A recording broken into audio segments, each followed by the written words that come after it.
అదే RTV app వార్తల్ని క్షణాల్లో చదివే అవకాశం ఉంటుంది. ఒక న్యూస్ పేపర్, ఒక టెలివిజన్ ఛానల్ మీ చేతుల్లో ఎప్పుడూ ఉంటాయి. ధాన్యం కొనుగోలు ప్రక్రియ కనీవిని ఎరగని రీతిలో రాష్ట్ర ప్రభుత్వం గౌరవ ముఖ్యమంత్రి గారి ఆలోచనల మేరకు క్షేత్రస్థాయిలో రైతుని ఎక్కడ కూడా ఇబ్బంది పెట్టకుండా ఉండడానికి కోసం అనేక ప్రయత్నాలు, సంస్కరణలు తీసుకొస్తూనే ఉన్నాం.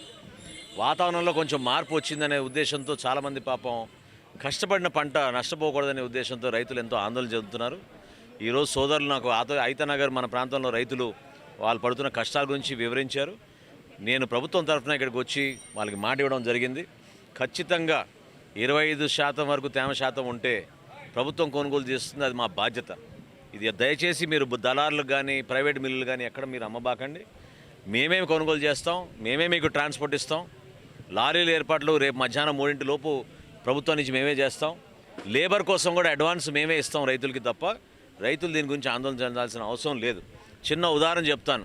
ఈ 10-15 రోజుల నుంచి ధాన్యం కొనుగోలు ఏ స్థాయిలో మేము అద్భుతంగా చేస్తున్నాం రాష్ట్రంలో అంటే ఆదర్శవంతంగా నిలబడాలి, నిజాయితీగా చేయాలనే ఉద్దేశంతో మేము చేస్తున్నాం. 24 గంటల లోపు రైతులకి మేము దాదాపు 2,000 కోట్ల రూపాయలు చెల్లించాం ఈ రోజు వరకు.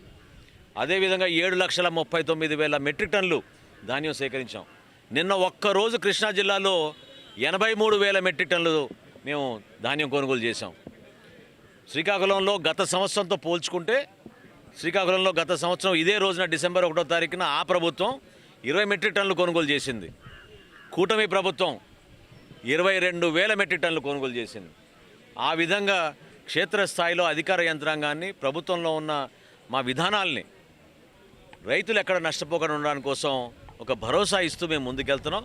దయచేసి మీరు ప్రభుత్వానికి మీరు అమ్మండి. మీరు అమ్మిన ఎక్కడైతే మీరు మిల్లుకి తీసుకెళ్ళి స్లిప్ జనరేట్ చేసి అక్నాలజ్మెంట్ ఇస్తారో అదే క్షణం నుంచి 24 గంటల్లోనే మీ ఖాతాల్లోకి డబ్బులు జమ అయిపోతాయి. చాలామంది రైతులు ఆశ్చర్యపోతున్నారు, 2 గంటలు 3 గంటల్లోనే వాళ్ళ ఖాతాల్లో జమ చేస్తున్నామని. ఆ విధంగా మేము పనిచేసుకుంటూ ముందుకెళ్తున్నాం. ఎవ్వరికి ఇబ్బంది లేకుండా ప్రత్యేకంగా మన రైతాంగానికి, మన నియోజకవర్గంలో, మన జిల్లాలో, మన ప్రాంతంలో ఎవ్వరు కూడా ఇబ్బంది పడకుండా 24 గంటలు మేము అందుబాటులో ఉంటాం. మీకు అటువంటి సమస్య ఉన్నా మీరు చెప్పండి.